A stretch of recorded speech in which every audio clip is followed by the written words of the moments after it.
Video like जरूर कर लीजिए और ऐसे वीडियो लगातार फ्री में पाने के लिए चैनल को तुरंत सब्सक्राइब कर लीजिए और बेल आइकन को जरूर टैप कर लीजिए ताकि आगे भी सारे वीडियो आपको मिलते रहे। यूट्यूब में फॉलो करते हैं तो प्लीज ये वाला फ्री टेलीग्राम चैनल जरूर ज्वाइन कर लीजिएगा। सारे नोटिफिकेशन सारे अपडेट यहीं पे आते हैं, ध्यान रखिए। हेलो दोस्तों, एग्ज़ाम प्रिपरेशन के यूट्यूब चैनल पर मैं प्रियंका एक बार फिर से आप सभी का बहुत बहुत स्वागत करती हूँ। आज की क्लास में जो मॉडर्न इंडियन हिस्ट्री का रिवीजन चल रहा है, सामाजिक धार्मिक सुधार आंदोलन हम लोग देखने वाले हैं जो 18वीं शताब्दी के उत्तरार्ध में और 20वीं शताब्दी के मध्य तक चलते हैं। इनमें वो सभी महत्वपूर्ण तथ्य कंप्लीट किए जाएंगे जो कि आपके एग्जाम में पूछे जा सकते हैं। पूरा वीडियो ध्यान से देखिएगा। तो अगर आप न्यू हैं चैनल पर और जानना चाहते हैं क्लास कब आती है तो इसी चैनल पर आपको दोपहर 1 बजे ये जीएस सेक्शन कवर कराया जा रहा है जिसमें मॉडर्न इंडियन हिस्ट्री का रिवीजन चल रहा है और रात को 9 बजे मॉक टेस्ट चल रहे हैं, खासकर आरओ एग्जाम और यूपी पीसीएस दोनों को टारगेट करते हुए।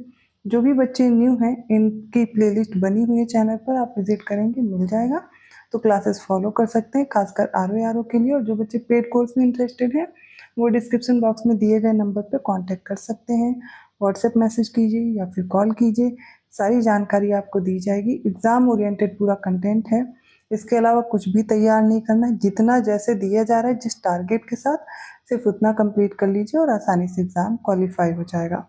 इतने अच्छे से प्रैक्टिस कराई जा रही है कि आप जितनी अच्छे से क्वेश्चन प्रैक्टिस कर पाएंगे एग्ज़ाम ओरिएंटेड, वो आपके लिए हेल्पफुल रहेगा एग्ज़ाम क्वालिफाई करने के लिए। तो आपके कोर्स से रिलेटेड जानकारी है, आज की क्लास भी स्टार्ट करते हैं। सबसे पहले मैं बात करूं तो सामाजिक धार्मिक सुधार आंदोलन में, जिन्हें आप सोशियो रिलीजियस रिफॉर्म के बारे में भी जानते हैं, तो ये जो मूवमेंट्स हुए इनमें सबसे पहले आपको ये याद रखना है कि मूवमेंट्स कब स्टार्ट हुए, उनका स्थान क्या था, किसने नेतृत्व किया इनका और ये किस वजह से शुरू हो रहे हैं। तो इनसे रिलेटेड और भी महत्वपूर्ण तथ्य जिनसे प्रश्न पूछे जा सकते हैं वो सारे देखेंगे, ठीक है। तो सबसे पहला जो हम इसमें देखने वाले हैं वो है 19वीं शताब्दी के प्रारंभ में, जो प्रारंभिक वर्ष है उसमें शुरू होता है स्वामी नारायण संप्रदाय द्वारा गुजरात में, ठीक है। ये 19वीं शताब्दी में शुरू हुआ आंदोलन था। आपसे एग्जाम में अगर पूछा जाएगा तो स्वामी नारायण संप्रदाय पूछा जाएगा ये संगठन। और ये देखिए स्वामी सहजानंद, जिनका मूल नाम था घनश्याम, ये इसके संस्थापक थे। ये कब तक ये संगठन को देखेंगे 1781 में बना था, 1830 तक इसका अस्तित्व रहता है। ईश्वर की अवधारणा में विश्वास इसका उद्देश्य था, वैष्णव धर्म की भोगवादी रीतियों का विरोध करना था और नैतिक आचार संहिता का निर्माण करना। देखिए धीरे धीरे जैसे अंग्रेजों का यहाँ पर आगमन हुआ भारत का और धीरे धीरे जिस प्रकार से पूरे भारत में फैल रहे थे, अपने धर्म का प्रचार भी कर रहे थे, आपको पता होगा।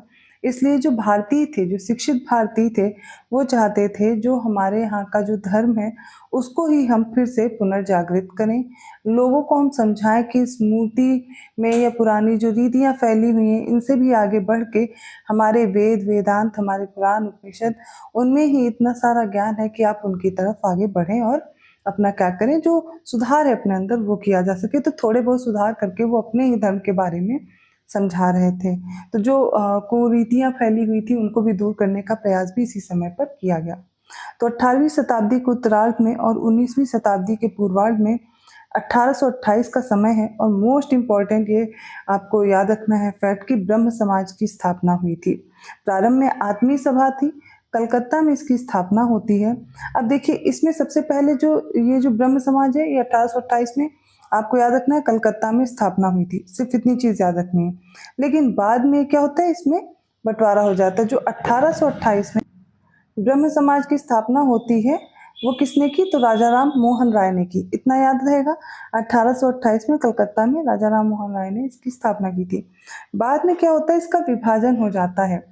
तो क्या होता है, राजा राम मोहन राय जो होते हैं वो यहाँ पर नहीं रहते हैं, तो वो इसको क्या करते हैं, आगे इसको जो बढ़ाने का कार्य है, इसमें एक बहुत बड़ा नाम आता है केशव चंद्र सेन का, उनके बारे में भी जानेंगे। तो इसमें क्या होता है, बंटवारा हो जाता है। आगे जो ब्रह्म समाज बनता है उसे हम आदि ब्रह्म समाज के नाम से जानते हैं, जो केशव चंद्र सेन के हाथ में था। साधारण ब्रह्म समाज भी एक, इसका भी आगे चल करके फिर से बंटवारा होता है इसमें। तो उसके जो नेतृत्व करता थे इसमें शिवनाथ शास्त्री थे और आनंद मोहन बोस थे। देखिए जब राजा राम मोहन राय यहाँ से जाते हैं, आपको पता होगा अकबर द्वितीय के लिए पेंशन की बात करने के लिए वो जाते हैं यहाँ से, तो ये देवेंद्र नाथ टैगोर होते हैं जिनके हाथ में क्या करते हैं, ये इसकी बागडोर ले जाते हैं ब्रह्म समाज की और इसी से जुड़ते हैं केशव चंद्र सेन। फिर कुछ कारणों से देवेंद्रनाथ टैगोर और केशव चंद्र सेन में आपस में नहीं बनती है, तो आगे क्या होता है, जो ब्रह्म समाज बनता है वो आदि ब्रह्म समाज के नाम से जाना जाता है। फिर उसके बाद भी जब स्प्लिट हो जाता है या साधारण ब्रह्म समाज पूछा जाएगा, तब आप शिवनाथ शास्त्री और आनंद मोहन बोस को याद रखेंगे। तीनों चीजें मैंने बता दी। अब इनकी प्रकृति क्या थी, इनका उद्देश्य क्या था, वो देखें तो एक ईश्वरवाद का प्रचार, मतलब एक ईश्वर में आस्था रखने को बताया गया। अवतारवाद, ध्यान, त्याग, ब्राह्मण वर्ग, मूर्ति पूजा, जितने भी अंधविश्वास है, सती प्रथाएं, इन सभी कुरीतियों का इसमें विरोध किया गया। धर्म की कुरीतियों को दूर करने का प्रयास राजा राम मोहन राय द्वारा किया गया और इनकी ये पत्रिकाएं भी पूछी जाती हैं। कौन सी है, संवाद कौमुदी है 1821 में पब्लिश हुई, मिरातुल अखबार, ठीक है, ये दोनों याद रखिएगा। और देवेंद्रनाथ टैगोर ने कौन कौन सी पत्र पत्रिकाएं प्रकाशित की, तो तत्व बोधिनी पत्रिका याद रखिएगा इनकी है। नेक्स्ट है केशव चंद्र सेन, इनकी क्या है, इंडियन मिरर है। अब जो साधारण ब्रह्म समाज अभी बताया, इससे कौन जुड़े थे, तो शिवनाथ शास्त्री और आनंद मोहन बोस। तो इनकी क्या क्या है, Tattva Kaumudi, the Indian Messenger, the Sanjivani, the Nav Bharat प्रवासी। अगर आपको इसको तैयार करना है, इसका स्क्रीनशॉट ले सकते हैं। और ये जो ब्रह्म समाज था, ये हिंदू धर्म का पहला सुधार आंदोलन था, ब्रह्म समाज, ठीक है। तो याद रखिएगा, पत्रिकाएं एक बार फिर से देख लीजिए। देवेंद्रनाथ टैगोर की कौन कौन सी थी, तो ये तत्वबोधिनी पत्रिका हो जाएगी। राजा राम मोहन राय की संवाद कौमुदी, मिरातुल अखबार। केशव चंद्र सेन का इंडियन मिरर है, और जो कि ये शिवनाथ शास्त्री और आनंद मोहन बोस ने, इनकी तत्व कौमुदी है, द इंडियन मैसेंजर है, द संजीवनी है, और द नव भारत प्रवासी है। आगे बढ़ते, ब्रह्म समाज पढ़ लिया, अब पढ़ेंगे आत्मीय सभा के बारे में। कलकत्ता में ही ये भी शुरू होता है। तो आत्मीय सभा की स्थापना कब हुई, 30 दिसंबर 1814 में। तो आत्मीय सभा अभी मैंने बताया था ब्रह्म समाजवाद में बनता है, पहले आत्मीय सभा थी। तो राजा राम मोहन राय का नाम यहाँ पर आना चाहिए। रसिक कृष्ण मलिक, ताराचंद्र चक्रवर्ती और कृष्ण मोहन बनर्जी भी इससे जुड़े हुए थे, इनका नाम भी याद रखना है। एकेश्वरवाद का प्रचार, हिंदू धर्म की बुराइयों पर प्रहार किया गया, आपको पता होगा। अगला है यंग बंगाल आंदोलन, जो 1826 से 1831 के बीच शुरू हुआ। कई बार पूछा भी गया है प्रश्न। तो हेनरी लुई विवियन डिराजियो इसके संस्थापक थे, नाम जरूर याद रखिएगा। यंग बंगाल आंदोलन मैच करने के लिए आएगा तो हेनरी लुई विवियन डिराजियो। अब देखिए, इसमें प्रश्न जो आजकल बनने का जो तरीका है या नया पैटर्न है, वो क्या, क्रोनोलॉजी आ जाती है सेट करने की। तो आपको आत्मीय सभा पता होगा, पहले हो गया, ठीक है। उसके बाद ब्रह्म समाज आएगा, बीच में ही ब्रह्म समाज से पहले आपको 1826 से 1831 की डेट याद रखनी है, यंग बंगाल आंदोलन। तो ये भी चीजें दिमाग में रखिए कि आपसे प्रश्न कैसा पूछा जा सकता है। क्रोनोलॉजी भी सेट करने के लिए आती है, खासकर आपको वो घटनाएं जो काफी महत्वपूर्ण है इतिहास में, वो भी मैं आगे डिस्कस करूंगी। तो यहाँ पर इनका उद्देश्य क्या था, इनकी प्रकृति क्या थी, तो समाज में जो कुरीतियां हैं और उनकी आलोचना की गई। सत्य, तर्क और स्वतंत्रता में विश्वास, इन्होंने एक पत्रिका भी प्रकाशित की थी, society for acquisition and general knowledge, इनकी स्थापना की गई इनके द्वारा।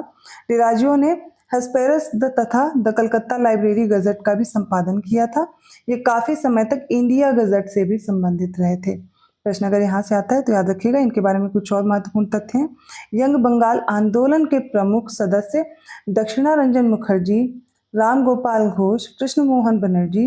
ये रूढ़िवादी परंपरा की अस्वीकृति और पूर्वाग्रह मतलब जो पुराने समय की जो हमारे मन में जो पुरानी कुरीतियां फैली हों, मतलब हम उन्हीं पे चलते चले आ रहे हों, ठीक है, सामाजिक मानदंडों के खिलाफ विद्रोह के लिए आगे आए थे। तो डिराजियो समर्थकों का एक और उल्लेखनीय योगदान क्या था कि कलकत्ता पब्लिक लाइब्रेरी की स्थापना इन्होंने की थी, जो बाद में देश के सबसे बड़े पुस्तकालय, राष्ट्रीय पुस्तकालय के रूप में विकसित हुआ था। तो ब्रह्म समाज हो गया, यंग बंगाल आंदोलन हो गया। आगे बढ़ते हैं धर्म सभा के बारे में, जो 1830 में कलकत्ता में स्थापित हुआ और इसकी स्थापना की राधाकांत देव ने। तो राधाकांत देव के द्वारा धर्म सभा कलकत्ता में 1830 में। मोस्ट इंपॉर्टेंट फैक्ट तो यही होगा। अब आगे देखते हैं, तो इसमें क्या हुआ, तो ब्रह्म समाज का विरोध। देखिए, ब्राह्मणवाद बहुत ज्यादा फैल चुका था, क्योंकि वो अपने आप को उच्च वर्ग मान रहे थे, निचले वर्ग के लोग बहुत ही ज्यादा परेशान थे, तो उनके खिलाफ कहीं ना कहीं तो विद्रोह दिखेगा। और आगे उनका नेतृत्व भी कौन करेंगे, उन्हीं वर्ग के लोग आ जाते हैं, शिक्षित, जो समाज में फैले हुए इस कुप्रथाओं को देख करके उनका मन होता है कि वो लोगों में सुधार लाए, तो उसके लिए वो आगे खड़े होते हैं। तो उसमें एक नाम राधाकांत देव का भी है। हिंदू कट्टरवाद का समर्थन, इसमें जो पाश्चात्य शिक्षा का समर्थन और उसके प्रसार में सहयोग किया गया।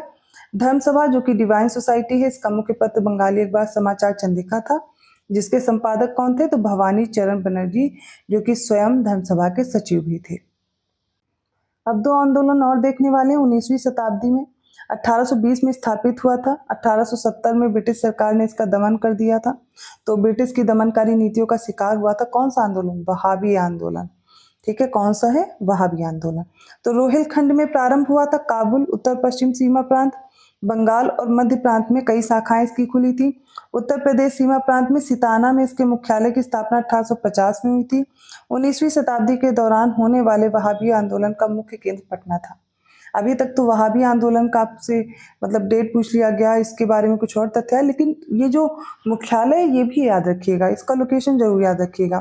तो रायबरेली के थे सैयद अहमद, ये इसके संस्थापक थे। विलायत अली, शाह मोहम्मद हुसैन, फरहत हुसैन, ये सभी पटना से आते थे, और इनायत अली, ये सब भी इससे जुड़े थे। तो संस्थापक सैयद अहमद को याद रखिएगा, वहाबी आंदोलन।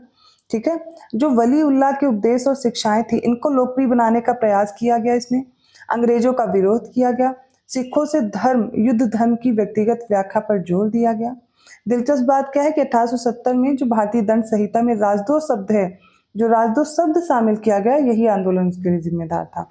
तो वहाबी के बारे में ब्रिटिश सरकार का संदेह और उपमहाद्वीप में बढ़ती वहाबी गतिविधियों ने भारत में विधि द्वारा स्थापित सरकार के प्रति असंतोष को भड़काने का प्रयास करने वाले गैर कानूनी भाषणों को नियंत्रित करने के लिए राजद्रोह शब्द की शुरुआत की थी। तो वहाबी आंदोलन बाद में दबा दिया गया था।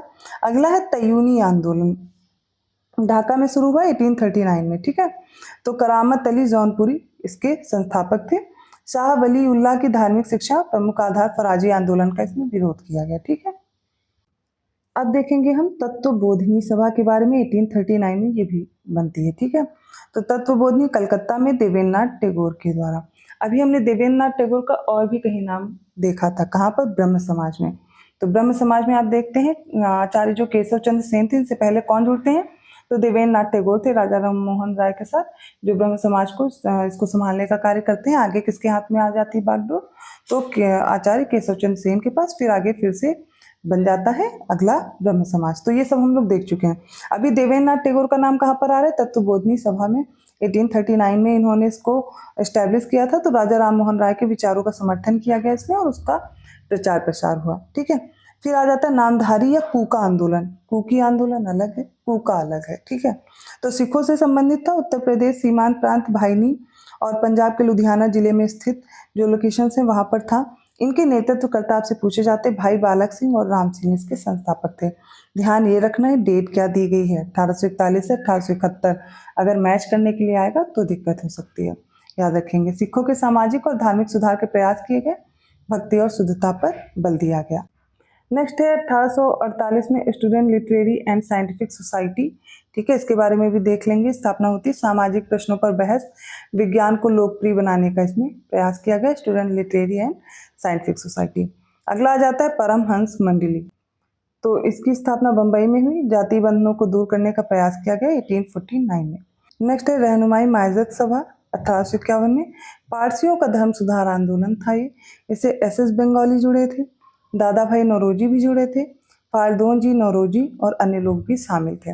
तो पारसियों की दशा सुधारने का प्रयास किया गया। राष्ट्रवाद की जो शुद्धता है इस पर बल दिया गया। राष्ट्र गुफ्तार, जो कि सत्य की बातें, इसका अर्थ होता है, इस पत्र का भी प्रकाशन किया गया। 1861 में शुरू हुआ है राधा स्वामी सत्संग आंदोलन, आगरा में स्थापित किया गया था। तो इसको तुलसीराम या शिवदयाल सिंह इन्हें बोलते थे। शिवदयाल साहब स्वामी जी महाराज के नाम से प्रसिद्ध थे। इन्होंने इसकी स्थापना करी। जीवात्मा और परमात्मा पर बल दिया गया। यहाँ पर जो निर्गुण उपासना है, निर्गुण ब्रह्म की उपासना पर बल दिया गया।